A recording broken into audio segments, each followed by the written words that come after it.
Olá, graça e paz, família, auxílio ao mestre, tudo bem?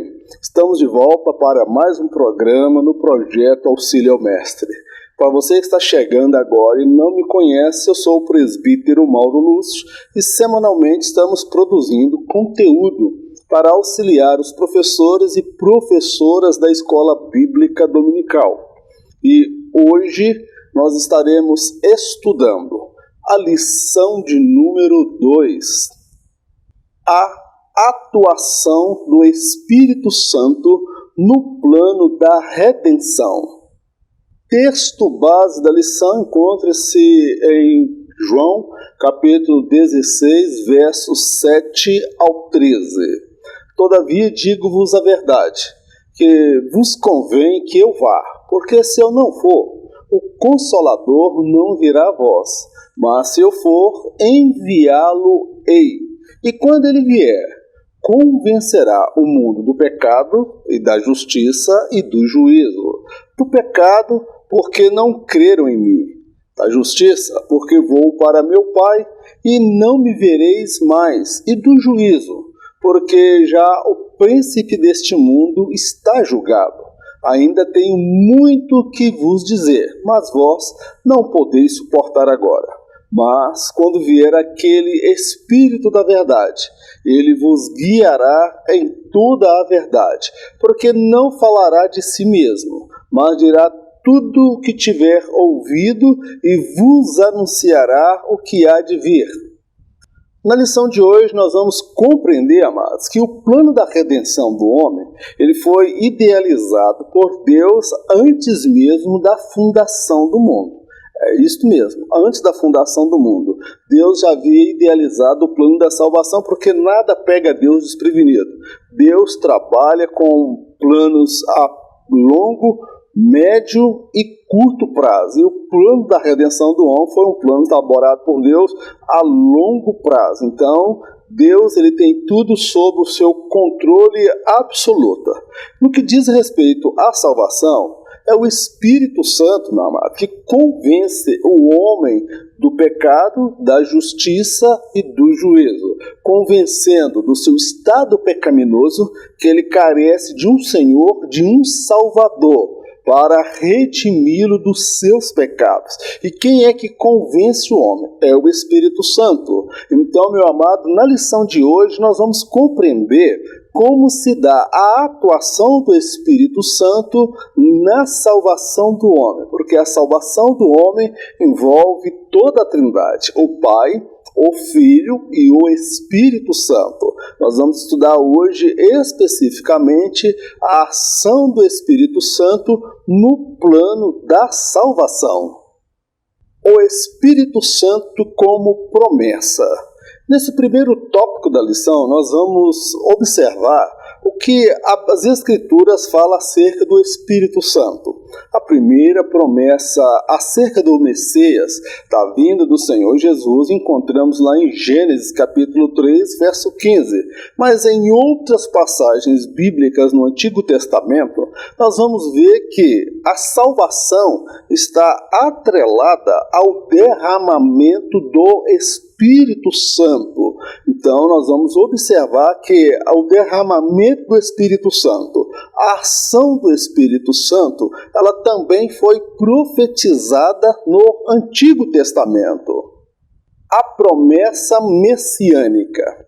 A primeira promessa relacionada à vinda do Messias se deu logo após a queda do homem.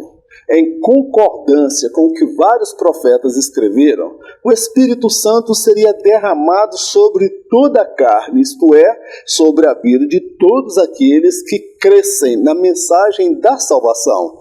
Conforme descrito no Antigo Testamento, o derramamento do Espírito Santo se deu no dia do Pentecostes, exatamente como Jesus havia dito aos seus discípulos. Esta promessa não ficou restrita àquela geração, mas a todas as demais. O Espírito Santo, amado, ele está interligado às promessas messiânicas acerca da vinda de Jesus e o derramamento do Espírito Santo. Nós observamos que a primeira promessa relacionada à vinda do Cristo, do Messias, está lá no livro de Gênesis. Mas no decorrer de todo o Antigo Testamento, nós vamos ver vários profetas, como o profeta Isaías, o profeta Joel. Eles falaram acerca da ação do Espírito Santo, de como Deus iria derramar o Espírito Santo, como se daria a ação do Espírito Santo dentro da nova aliança após o sacrifício do Filho de Deus. Então nós vamos observar que a salvação, a vinda de Jesus, ela foi profetizada no Antigo Testamento, se cumpriu na nova aliança, de igual modo, o derramamento do Espírito Santo. O profeta Joel, ele vai dizer que nos últimos dias derramarei do meu Espírito sobre toda a carne. E, meu amado, esta promessa ela se cumpriu literalmente no dia do Pentecostes. Jesus, ele disse para os seus discípulos: olha, ficai em Jerusalém, até que do alto vocês sejam revestidos de poder. Então Jesus disse: olha, ficai em Jerusalém, porque não pouco depois desses dias vocês receberão o dom de Deus. Ou Jesus havia falado para eles acerca do batismo, do derramamento no Espírito Santo, que se confirmou no dia do Pentecostes. Porque Jesus mandou que eles ficassem, eles ficaram ali, e da crucificação de Jesus até o dia do Pentecostes são 50 dias. 40 dias, Jesus ele foi visto entre os discípulos. Pessoas tiveram experiências com Jesus durante 40 dias. Após a ascensão de Jesus, passaram-se 10 dias e deu-se então no dia do Pentecostes. Então, meu amado, esta promessa do derramamento do Espírito Santo, ela não ficou retida somente para aquela geração, como alguns afirmam ser, que o derramamento do Espírito Santo, o batismo no Espírito Santo, o falar em língua, ser revestido do poder, alguns afirmam que ficou somente para aquela geração, para aquele momento. E nós somos testemunhas vivas de que o Senhor Jesus continua batizando no Espírito Santo, concedendo dons e capacidade para pregarmos, testemunharmos e anunciarmos o Evangelho da salvação. Na antiga aliança, a manifestação do Espírito Santo no Antigo Testamento era seletiva, parcial e temporária. Isto porque ele não habitava nas pessoas conforme o faz na nova aliança. Os juízes são exemplo de pessoas selecionadas por Deus, na quais o Espírito Santo agia de forma parcial e temporária, capacitando-as para liderar e até guerrear. Embora Israel fosse o povo eleito por Deus, nem todos foram alvo da manifestação direta do Espírito Santo. Os profetas foram capacitados e inspirados pelo Espírito para escreverem e falarem o que lhes era comunicado. Como se dava a manifestação do Espírito Santo no Antigo Testamento? Algumas pessoas têm dificuldade de abordar esse tema e eu confesso aos irmãos que é difícil abordar esse tema. Mas vamos lá. A ação do Espírito Santo, ela não se dava da forma que dá na Nova Aliança. Na Nova Aliança, o Espírito Santo, ele habita em nós. Paulo fala, o nosso corpo, ele é templo, morada e habitação do Espírito Santo. Sendo assim, nós somos um templo móvel. Mas no Antigo Testamento não era desta forma. No Antigo Testamento, pelo menos 3 características que eu destaco acerca da manifestação do Espírito Santo. Ela era seletiva, era pessoas que Deus escolhia, não era a todos os judeus, era parcial, eles não eram totalmente cheios do Espírito Santo, o Espírito Santo se apoderava deles, e também era temporária, porque o Espírito Santo não habitava constantemente como é na Nova Aliança. Então, a manifestação do Espírito Santo era seletiva, parcial e temporária. Vamos lá observar, por exemplo, os juízes. Nós vemos aí Sansão. O Espírito Santo se apoderava dele e com uma queixada de jumento ele conseguiu vencer, prevalecer sobre 1.000 soldados filisteus,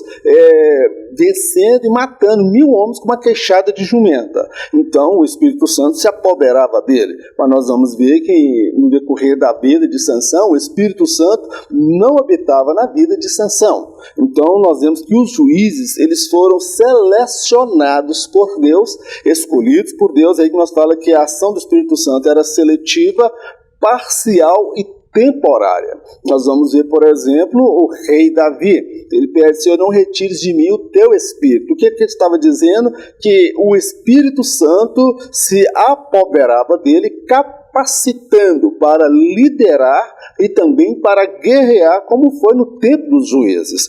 Embora Israel, todo Israel, fosse o povo escolhido de Deus, propriedade exclusiva de Deus, nós vamos compreender que nem todos os judeus experimentaram a manifestação do Espírito Santo.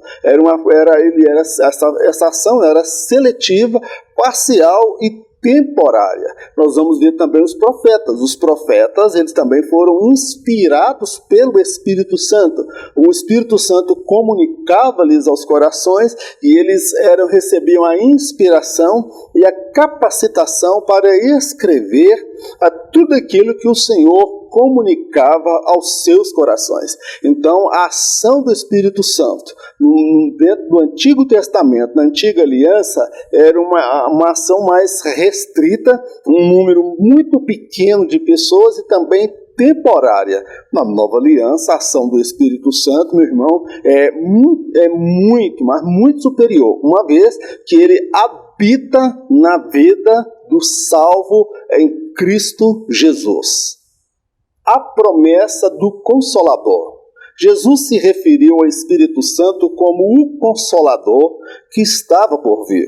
A ênfase é voltada para a forma como se daria esta manifestação. Não se pode deduzir que, outrora, ele já não estivesse presente no mundo. O retorno de Jesus para o céu foi um divisor de águas na relação entre Deus e o homem.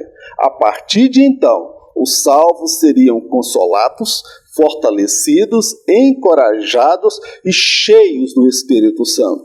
O Consolador nos coloca de pé ainda que estejamos diante dos dissabor, amargura e frustração próprios da jornada cristã rumo ao céu. Vamos lá, a promessa do Consolador. Quando Jesus se refere ao Espírito Santo como o outro Consolador, ele está dizendo que o Espírito Santo está no mesmo pé de igualdade, patamar de igualdade com o próprio Filho. E o Filho está no mesmo patamar de igualdade para com o Pai. Então ali ele está fazendo uma menção que o Espírito Santo, ele é Deus e que ele estava por vir. Agora nós precisamos compreender, Jesus fala assim, olha, se eu não for o Espírito Santo, ele não virá. Numa primeira leitura, a apreensão que nós temos é que o Espírito Santo não operava na terra. Mas Jesus não está se referindo com o Espírito Santo, dizendo que o Espírito Santo não operava na terra. Porque quando nós olhamos lá em Gênesis, no princípio criou Deus os céus e a terra era sem forma e vazia, e o Espírito de Deus se movia sobre a face das águas. O Espírito Santo já estava presente neste mundo antes mesmo que existisse vida. Nós vemos lá no tempo dos juízes, como nós já relatamos, o Espírito Santo se apoderando de Sansão. Mas o que Jesus está querendo dar ênfase aqui não é dizer que o Espírito Santo não operava na terra. Jesus está querendo dizer que após a sua ressurreição e ascensão, quando ele fosse assunto aos céus, entraria em cena o tempo e a ação do Espírito Santo, porque dali para lá, quem acompanharia a igreja, conduziria a igreja, seria o Espírito Santo. Jesus estava se referindo à forma como o Espírito Santo iria operar, era ímpar na história da humanidade. Então Jesus, ele destacou acerca da ação do Espírito Santo na nova aliança. E podemos dizer que foi um divisor de águas, uma relação entre o homem e Deus. Por que foi um divisor de águas, irmãos? Porque a partir da ascensão de Jesus, quando ele foi assunto assunto aos céus, o Espírito Santo foi derramado sobre a igreja no dia do Pentecostes. O salvo em Cristo, eles seriam consolados, fortalecidos, encorajados e cheios do Espírito Santo. Olha que coisa maravilhosa. O Espírito Santo viria para consolar.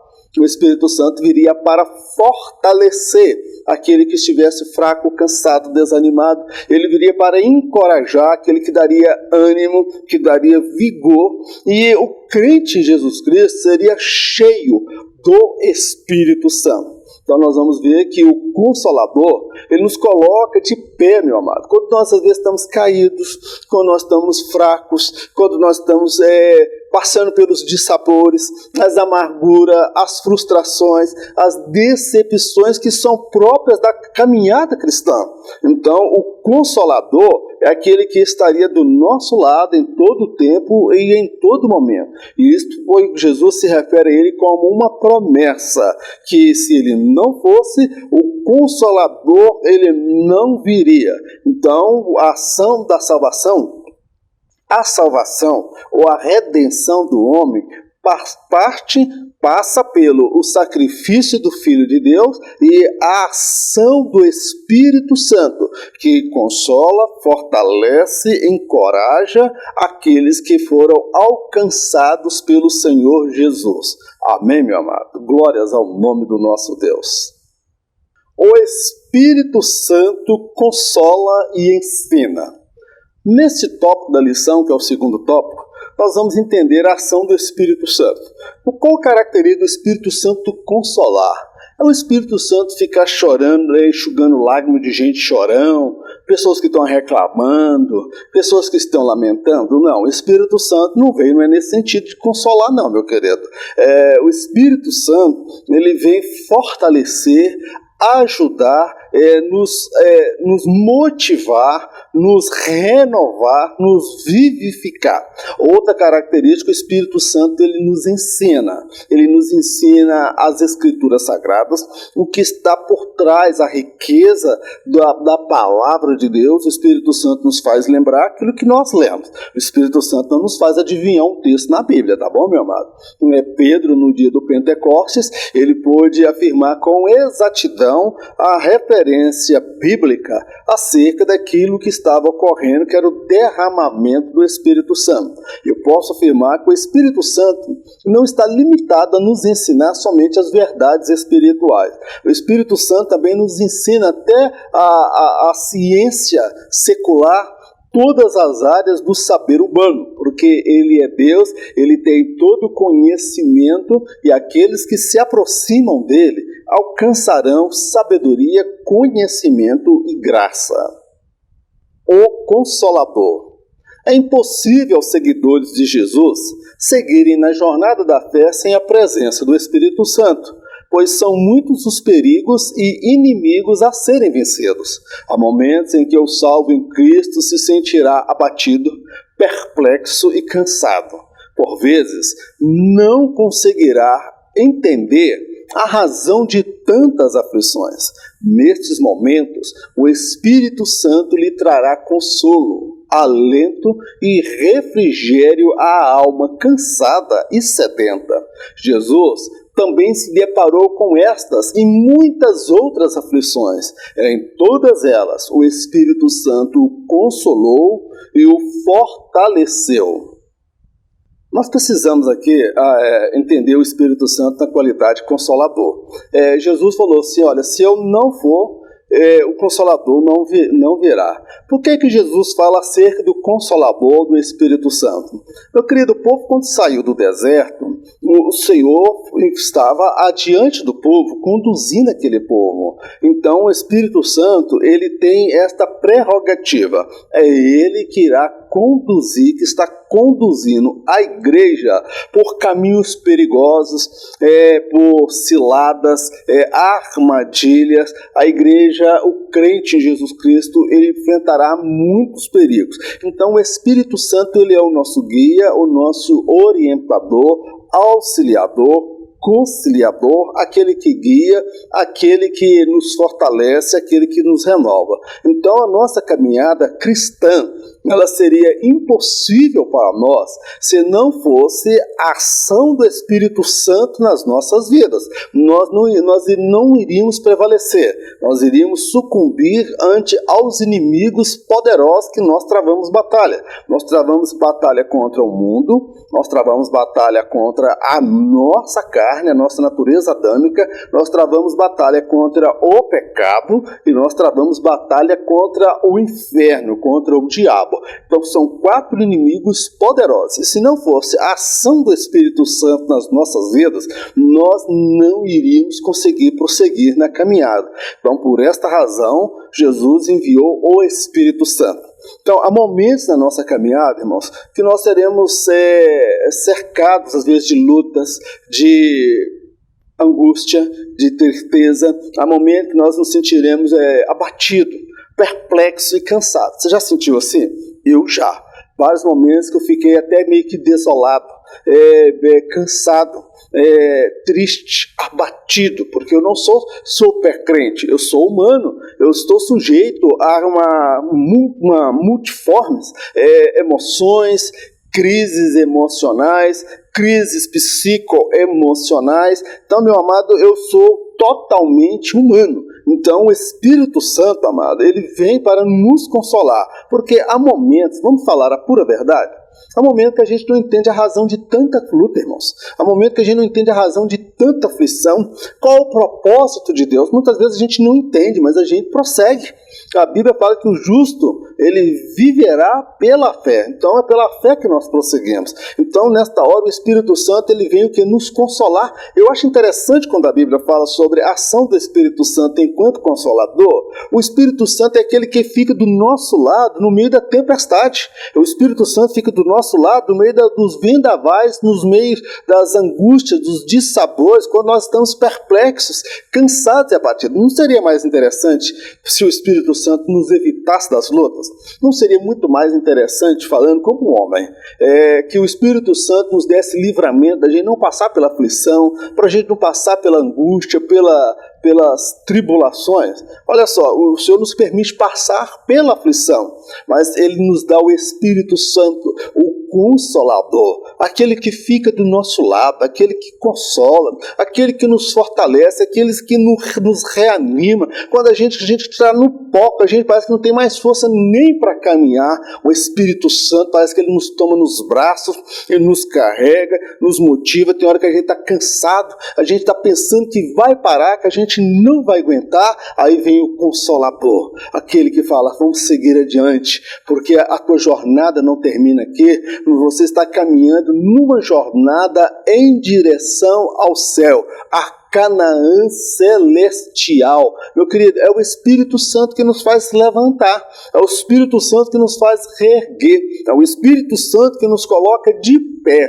Então, o Consolador é aquele que entra conosco dentro da fornalha, como foi com aqueles 3 jovens lançados dentro da fornalha de Nabucodonosor. O Consolador é aquele que entra conosco dentro da cova dos leões. Então, ele está do nosso lado para se certificar que nós passaremos pela prova e nós venceremos a prova. E Jesus passou por muitas situações de angústia, de tristeza. Em certo momento ele disse: Pai, se possível, passa de mim esse cálice. Todavia, não seja como eu quero, mas como tu queres. Meu amado, o Espírito Santo é aquele que nos sustenta diante das adversidades da vida.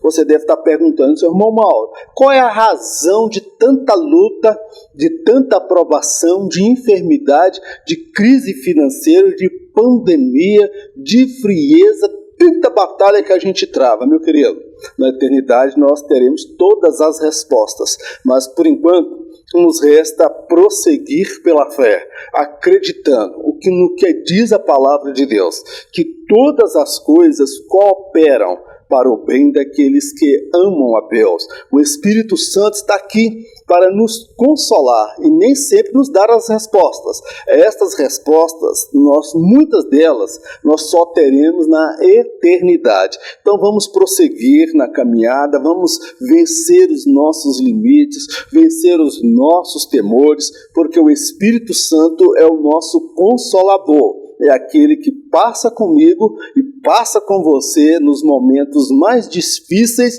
e nos faz caminhar, ainda que tudo nos diz para ficar prostrados e caídos ao chão. O ensinador.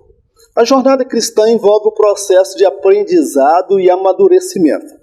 O Espírito Santo é quem ministra as verdades espirituais às mentes e aos corações dos salvos. Vale ressaltar que ele nos faz lembrar tudo aquilo que nos empenhamos a aprender.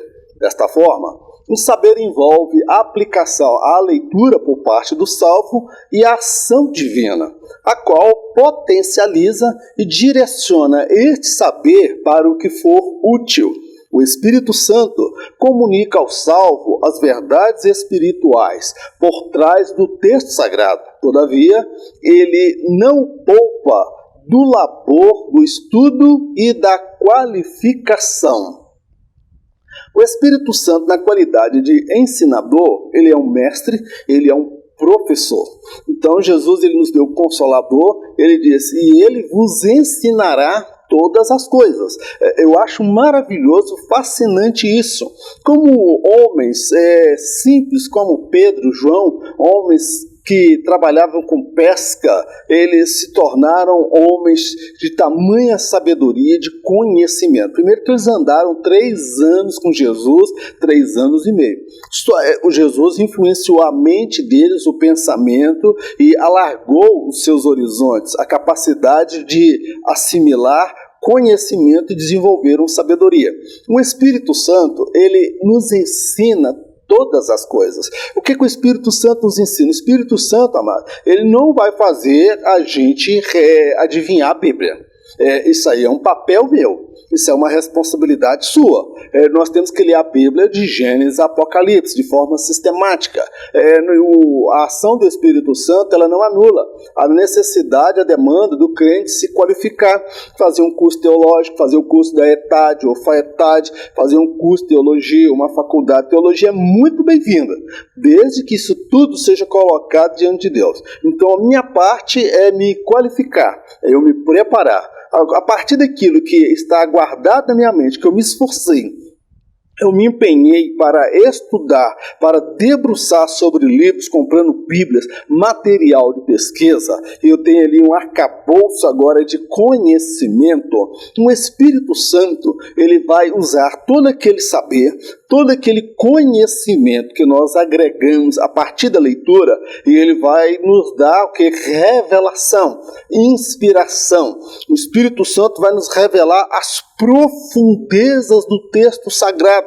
O Espírito Santo vai nos dar várias interpretações, aplicação do texto. O Espírito Santo irá comunicar aos nossos corações as verdades espirituais. O Espírito Santo, nós vamos falar ali, por exemplo, acerca dos dons espirituais, palavra do conhecimento, que alguns chamam de revelação, palavra da sabedoria. Nós temos aí várias manifestações do Espírito Santo. Então, é o Espírito Santo que nos ensina todas as coisas. Agora, eu quero fazer uma colocação aqui, amado, que o Espírito Santo não está limitado a nos ensinar somente as verdades espirituais. O Espírito Santo, ele nos ensina como ser bons maridos.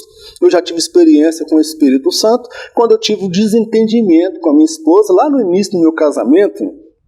O Espírito Santo me exortou. Ele me exortou, falou, mas que papelão que você fez, hein, rapaz? Então o Espírito Santo, ele nos ensina a ser bons pais, a ser bom marido, boa esposa, a ser um bom estudante. Quando eu fiz faculdade de jornalismo, eu fui assessorado pelo Espírito Santo. Eu conseguia assimilar, todavia, eu fui um aluno dedicado, eu consegui produzir uma monografia para a glória de Deus que nós conseguimos sem e com louvor. A honra e o louvor pertencem ao nosso Senhor Jesus. Então o Espírito Santo, ele não está limitado a nos ensinar somente as verdades espirituais. Olha o que o Espírito Santo fez na vida de Daniel, Sadraque, Mesaque e Abidnego. Eles fizeram o propósito de se não contaminarem com a comida do rei. E ao término do período de aprendizado, eles foram encontrados 10 vezes mais sábios que todos os sábios da Babilônia. O que é isso? O Espírito Santo agindo na mente deles. Eles passaram pela qualificação. Eles aprenderam toda a ciência dos caldeus. Todavia, o Espírito Santo, ele potencializou aquele saber, aquele aprendizado e direcionou aquele saber, aquele conhecimento para aquilo que seria útil segundo o propósito de Deus. É por isso que o crente ele precisa estudar, se qualificar, fazer uma faculdade, fazer um curso teológico, ele procurar ler, ter literatura, principalmente quem tem o ministério da palavra, o ministério do ensino.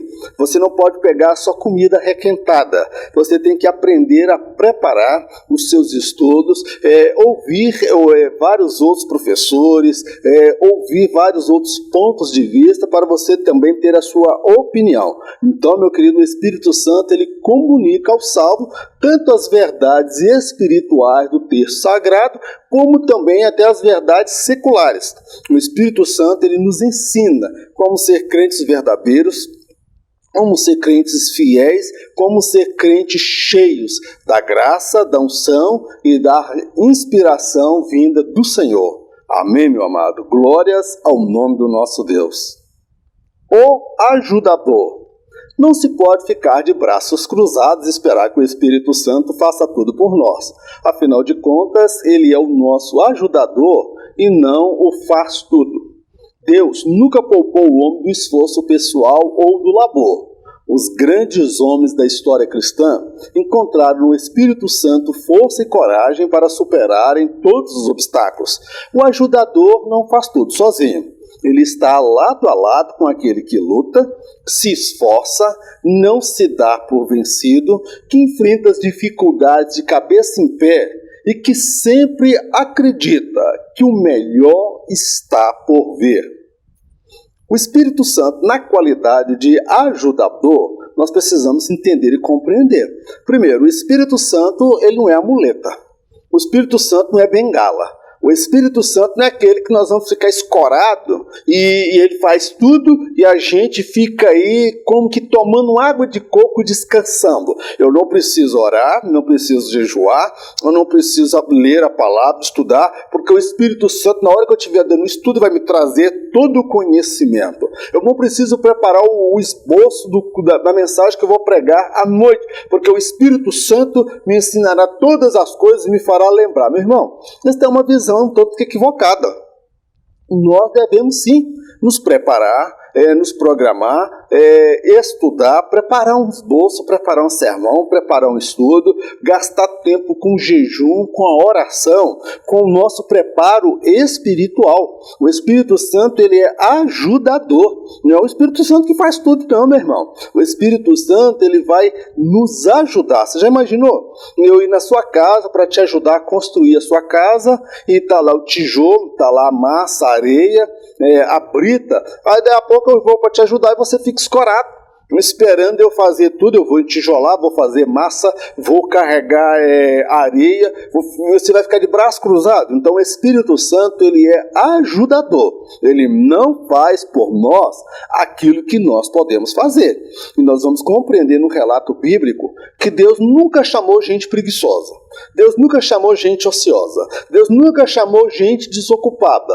Deus encontrou Moisés aonde? Moisés estava trabalhando. Deus encontrou Gideão aonde? Malhando o trigo do lagar. Deus encontrou Davi aonde? Cuidando das ovelhas do seu pai. Então Jesus encontrou Mateus aonde? Cobrador, publicano, trabalhava no nosso dia como se fosse a Receita Federal. Ele encontrou Pedro aonde? Trabalhando, pescando. Então Deus nunca poupou o homem do esforço, o homem do trabalho e do labor, aquele trabalho no dia a dia, aquilo que dá cansaço. Então o Espírito Santo, ele não vem para nos dar vida boa. O Espírito Santo não vem para nós ficarmos preguiçosos. O Espírito Santo, ele nos trará ajuda. O que é isso? Eu estou me esforçando. O que Deus disse para Josué? Josué, esforça-te e tem bom ânimo. Não temas que eu sou contigo. Mas Josué, várias batalhas, meu irmão, ele acordou de madrugada.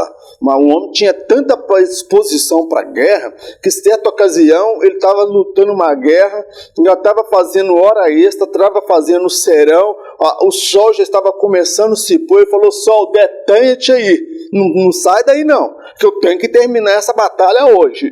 Ainda que o tempo vai escurecer, eu vou mandar orar, meu Deus, e Deus vai parar esse sol, porque eu não posso perder. O homem fez serão, irmão, hora extra. O homem, 12 horas no dia e 12 horas à noite. Josué não, meu querido. A disposição dele para trabalhar era tão grande que Deus olhou: rapaz, esse cabra tem fé mesmo, rapaz. Esse homem é chegado no trabalho. Eu mandei ele esforçar, mas agora eu acho que ele foi até além daquilo que eu esperava. Eu aqui conjecturando, tá, meu irmão? Deus atendeu a oração dele, te deixou o sol ali, meu irmão. E não vou entrar no mérito de que ele não conhecia astrologia, tá, meu irmão? Astronomia, na verdade, não é astrologia, astronomia. Mas é o fato que o destaque que está dando é que ele era esforçado. Então o Espírito Santo, amado, ele está à procura de pessoas assim, pessoas esforçadas, porque ele não faz tudo sozinho, ele está o quê? Lado a lado. É igual Jonas e o seu escudeiro. Jonas virou para o escudeiro: rapaz, vamos partir para cima daquela guarnição ali dos filisteus, porque para Deus nenhuma dificuldade é para livrar com muitos ou com poucos, só está eu e você. Mas se Deus quiser dar vitória, meu filho, Ele vai nos dar vitória. Vou fazer uma prova: se eu ficar de pé aqui e os filisteus vir contra nós, então isso significa que Deus está nos dando a vitória, nós vamos para cima deles. Mas se todavia eles não vierem, então não é Deus, tá bom? E meu querido, ele fez prova com Deus, o escudeiro falou: tô contigo e não abro. Do jeito que tu determinar, eu tô contigo. Meu querido, ali foi uma ação entre ambas as partes, o Jonas e o seu escudeiro. Então o Espírito Santo, amados, ele quer estar lado a lado conosco, mas ele quer ver ação, ele quer ver atitude, ele quer ver disposição, ele quer ver ânimo. O Espírito Santo não vai ficar do lado de pessoa murmurador, reclamador, pessoa pessimista, pessoa que pensa que tudo já acabou, que não tem mais nada para acontecer na vida dele, pessoa que está amargurado, pessoa que está revoltado, contrariado. Meu irmão, o Espírito Santo não age na vida de pessoas assim. O Espírito Santo atua na pessoa daquelas que vencem as dificuldades, mas de cabeça em pé. Nós somos águia. Nós não somos galinha, nós somos águia, visão de água. O Espírito Santo atua na vida de pessoas, irmão, que sempre acredita que o melhor de Deus ainda está por vir. Não são as lutas que determinarão a sua história. Não são as dificuldades que determinarão a sua história, porque o melhor de Deus ainda está por vir sobre a minha vida e sobre a sua vida. O Espírito Santo está do nosso lado como auxiliador, como ajudador, para nos fazer pisar por sobre as pedras, pois contigo saltarei muralhas e também destruirei exércitos. O Senhor adestra os meus dedos para a guerra e as minhas mãos para a batalha. Amém, amado? O Espírito Santo está do nosso lado como um poderoso guerreiro para nos ajudar. Amém? Glórias ao nome do nosso Deus. O Espírito Santo reprova e convence o mundo. Nesta sessão, nós vamos compreender nesse tópico, na verdade, que o Espírito Santo, amados, ele reprova os atos do crente. Por isso que a Bíblia fala: não entristeçais o Espírito Santo, no qual for selado para o dia da redenção. Então nós temos que tomar cuidado, porque o Espírito Santo ele é sensível. O Espírito Santo ele reprova a vida do crente, o comportamento do crente, a vida pecaminosa, aquilo que não está em conformidade com a palavra. E o Espírito Santo ele é aquele que convence o mundo. É o Espírito Santo que convence o pecador acerca do seu estado miserável e pecaminoso. Porque se não fosse a ação do Espírito Santo para nos convencer, amado, nós seríamos meros religiosos. Nós acharíamos que seríamos dignos do céu porque a gente talvez não bebe, não fuma, não rouba, não prostitui. E na verdade não tem nada a ver. O Espírito Santo é que nos convence do nosso estado pecaminoso, que nós somos descendentes de Adão, que temos uma natureza pecaminosa e precisamos de um Salvador, que é o nosso Senhor, que é o único e suficiente Senhor e Salvador das nossas vidas. E nós vamos falar sobre a ação do Espírito Santo na vida das pessoas, convencendo-as do pecado e reprovando aquilo que não está em conformidade com a palavra de Deus. O Espírito Santo convence o mundo do pecado. Desde que o homem se afastou de Deus no jardim do Éden, este, por sua vez, ficou escravo do pecado. Nesta condição, seria impossível tomar a iniciativa de se voltar para o Criador. A obra da redenção envolve a ação direta do Espírito Santo, o qual persuade, quebranta e convence o pecador quanto ao seu estado pecaminoso. É ele que leva o pecador a acreditar na encarnação, morte e ressurreição do Filho unigênito de Deus. O Espírito Santo pode ser resistido, razão pela qual o pecador inconfesso perecerá no lago de fogo eterno. O Espírito Santo, ele age no mundo. Como nós estudamos na lição anterior, o Espírito Santo não age somente dentro da igreja. Muitos têm uma visão que o Espírito Santo é religioso. Alguns acreditam até que o Espírito Santo é assembleiano. Outros vão achar que o Espírito Santo é presbiteriano. Outros vão achar que o Espírito Santo é maranata. Outros vão achar que o Espírito Santo é batista ou wesleyano. O Espírito Santo ele não age só dentro da igreja. O Espírito Santo ele não é religioso. O Espírito Santo ele trabalha dentro da igreja e fora da igreja. Porque se o Espírito Santo trabalhasse somente dentro da igreja, eu estava de fora da igreja, porque eu não nasci na igreja. Eu vivia lá no pecado, eu vivia lá na sarjeta, lá na miséria deste mundo. Então o Espírito Santo é ele que convence o mundo, é ele que convence o pecador. Como que o Espírito Santo age? Quando eu era outrora, professava um outro credo. Agora, quem me convenceu que eu era um pecador, que eu estava num estado de condenação? Mas eu me achava que eu era bonzinho, porque eu não fumava, eu não roubava, eu não fazia isso, eu não fazia colar. Todos os domingos, eu ia na igreja, que eu fui ensinado pelos meus pais. Eu achava que se eu morresse, eu ia para o céu. Eu não tinha uma consciência da minha condição. A questão não é o pecado que o homem comete, é a condição que ele nasce de pecador.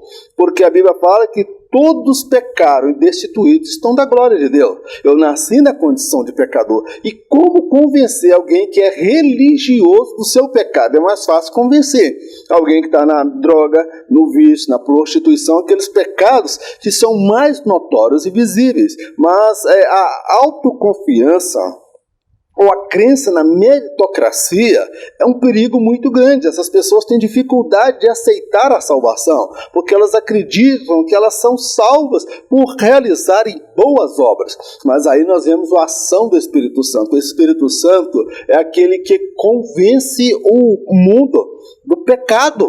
O que é convencer do pecado? É a pessoa entender que ele é descendente de Adão, ele é inimigo de Deus, ele precisa aceitar a Jesus como o único suficiente Senhor e Salvador da sua vida, para que agora ele seja chamado Filho de Deus. E quem é que realiza isso? É o pregador? Não. Mas o Espírito Santo, ele usa o pregador. É o evangelista? Não. É o Espírito Santo que usa o evangelista. Então o Espírito Santo é aquele que vai persuadir.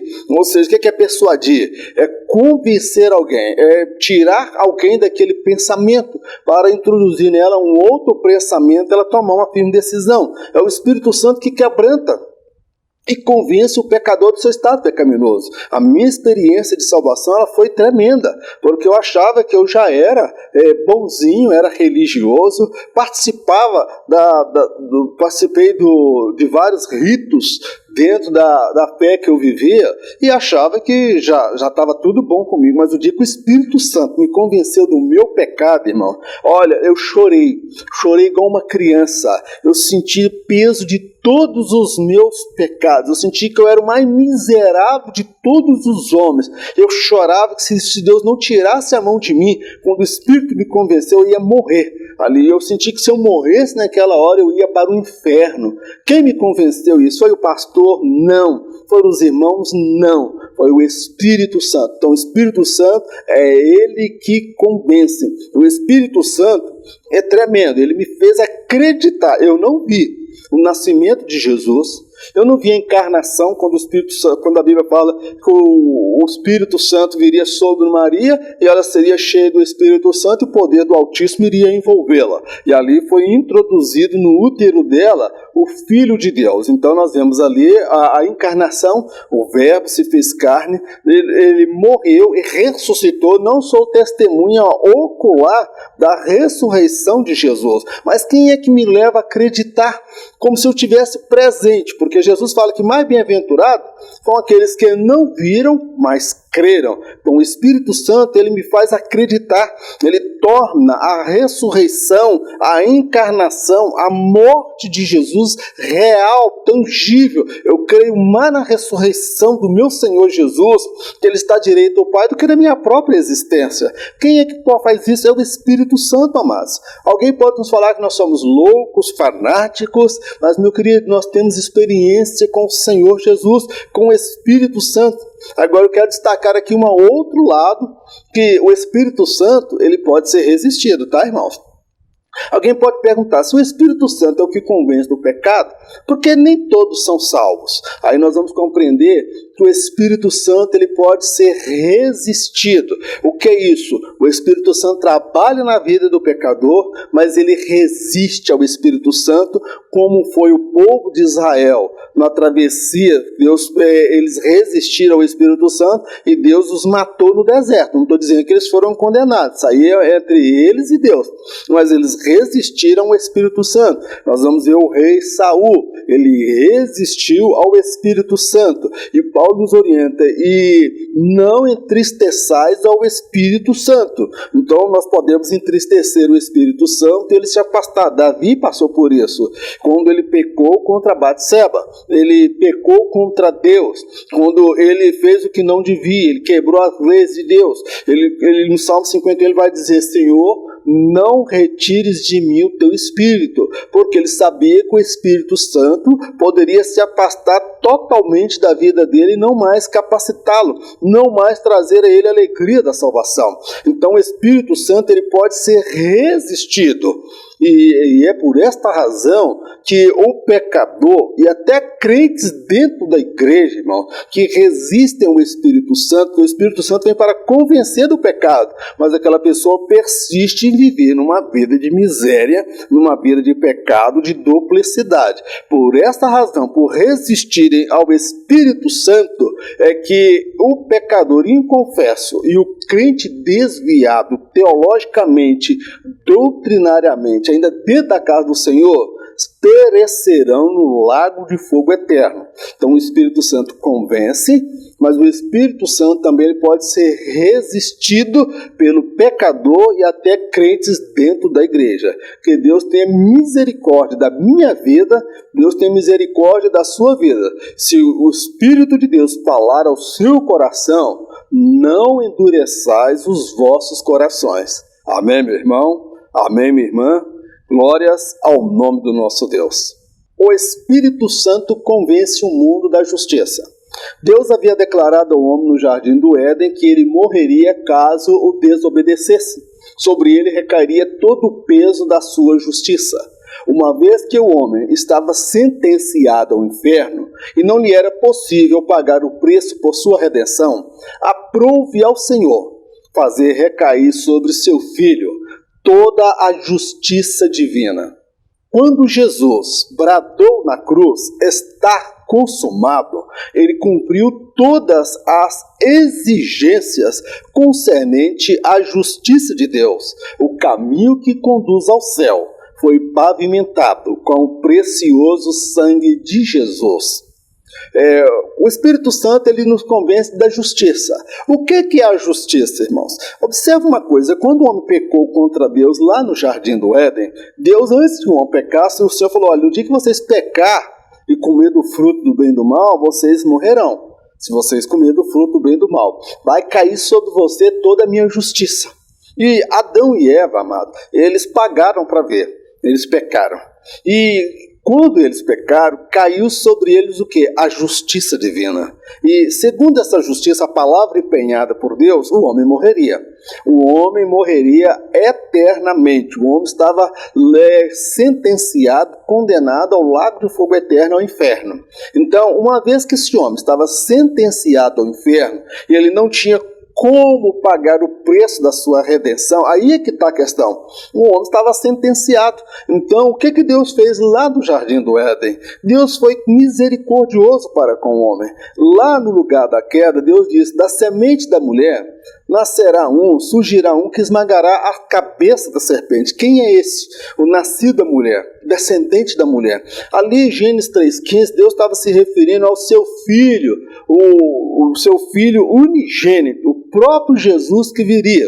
O Filho de Deus morreria pelo homem. Por quê?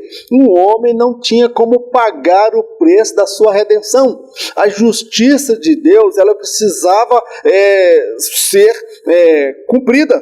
A justiça de Deus, a sentença da parte de Deus. Mas o homem não tinha como pagar esta sentença relacionada à justiça de Deus. E o que Deus faz? Deus, ele profetizou, que declarou que viria o seu filho, o filho unigênito dele, que morreria pelos pecados do homem, de todos os homens. Por esta razão é que nós somos salvos. Então, sobre Jesus, quando Jesus morreu na cruz, ele disse: Pai, está consumado. Ali sobre Jesus caiu todo o peso da justiça de Deus. É por isso que a Bíblia fala que ele se fez maldito para que nós fôssemos benditos de Deus. É por isso que a Bíblia fala que o castigo que nos traz a paz estava sobre ele, que ele foi moído por conta dos nossos pecados. Então Jesus, ele se fez maldito.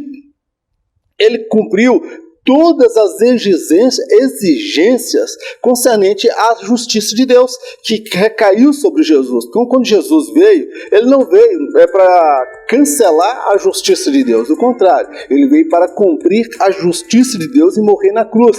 Quem é o que morreu? O Cordeiro substituto, que morreu no meu lugar, que morreu no seu lugar. É por isso, meu amado, quando o Espírito Santo convence o homem da justiça, ele está dizendo que o Senhor Jesus morreu pelos meus pecados e ele foi o sacrifício perfeito que conseguiu redimir o homem dos seus pecados. Glórias ao nome do nosso Deus. Então destaco ainda que o caminho que conduz ao céu foi pavimentado com o precioso sangue de Jesus.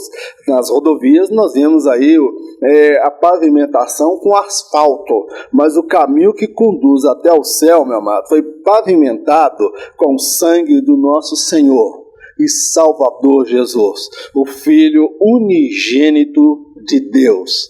Glórias ao nome do nosso Deus. Aleluia. Louvado seja o teu nome, Senhor. O Espírito Santo convence o mundo do juízo. Satanás é um acusador, aquele que dia após dia acusa o homem dos seus pecados diante de Deus. Ele assim o faz por ter sido um dia alvo da justiça do Senhor. Ao acusar o homem, o intento de Satanás é ver toda a espécie humana condenada pela justiça divina. Ele foi totalmente derrotado pelo Filho de Deus na cruz do Calvário.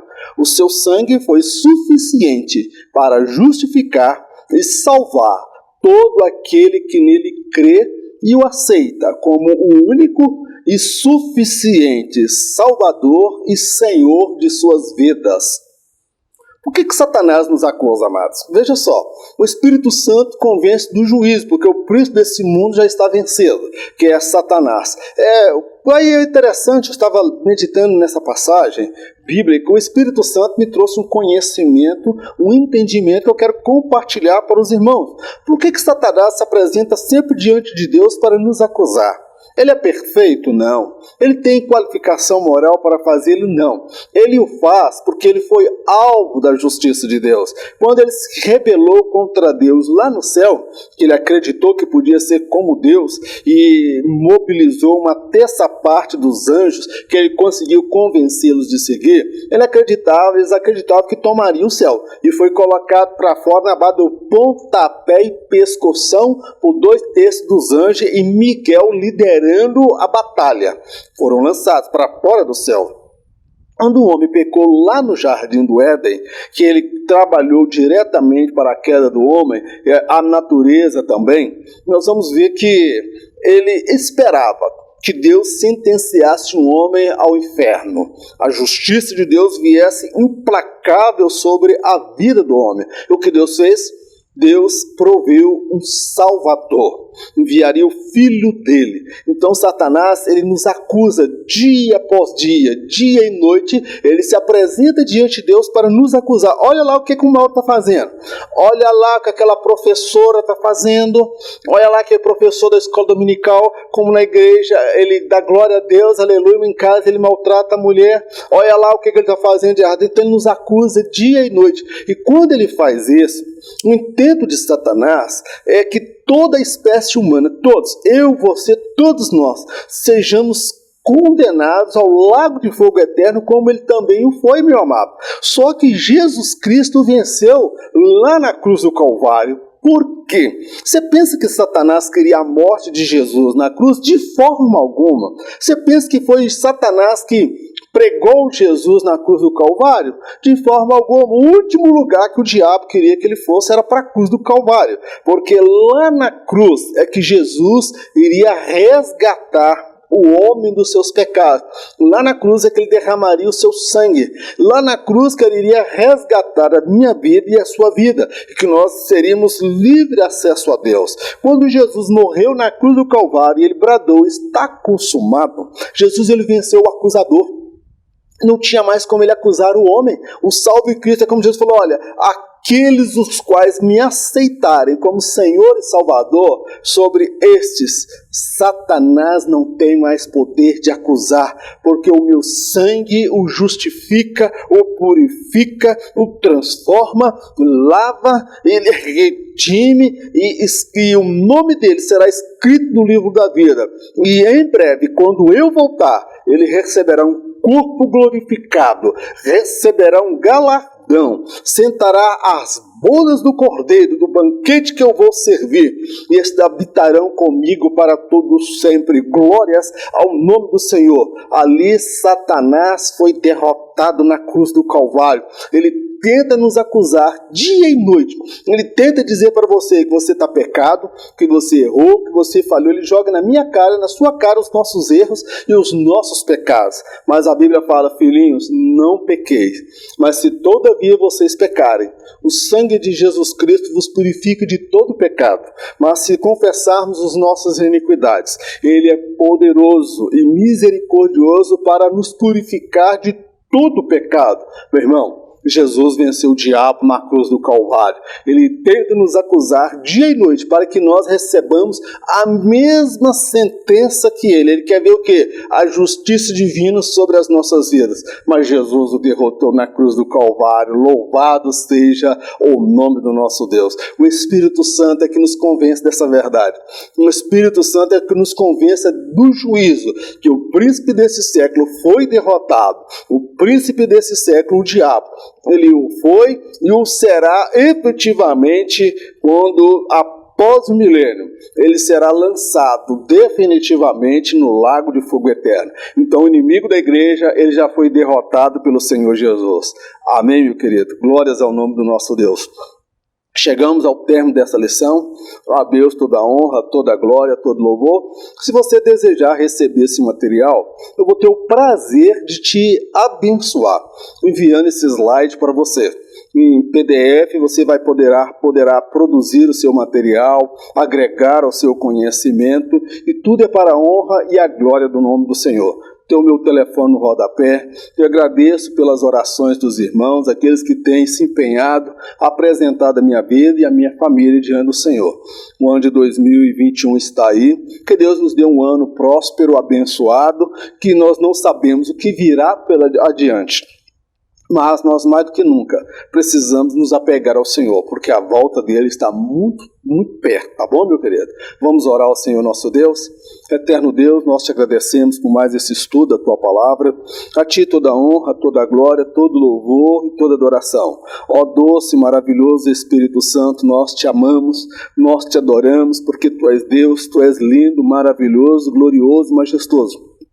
Nós exaltamos o nome do nosso Senhor Jesus, que nos enviou o Consolador, aquele que nos convenceu dos nossos pecados, aquele que é o que nos sustenta, aquele que nos fortalece, aquele que nos faz caminhar quando nós estamos até meio perplexos, abatidos, nos momentos que nós não compreendemos nem a razão de tantas lutas, de tantas aflições.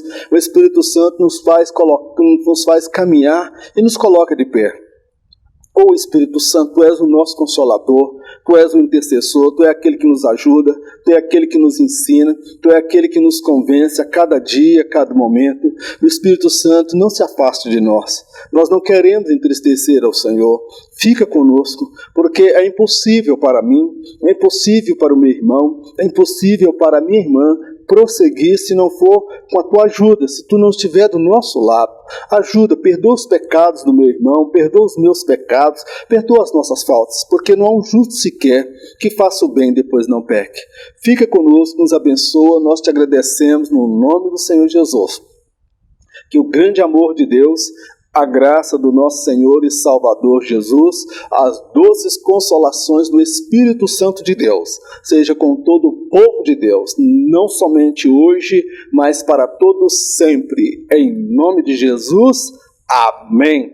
Glórias ao nome do Senhor. E em caso de arrebatamento, eu não estarei aqui para ministrar a próxima lição. Amém, irmãos? Amém, coisa nenhuma, irmão Mauro. Em caso de arrebatamento, nem eu e nem você estaremos aqui. Em caso de arrebatamento, eu encontro com você por sobre as nuvens. Fique na paz, Deus te abençoe, em nome de Jesus. Amém.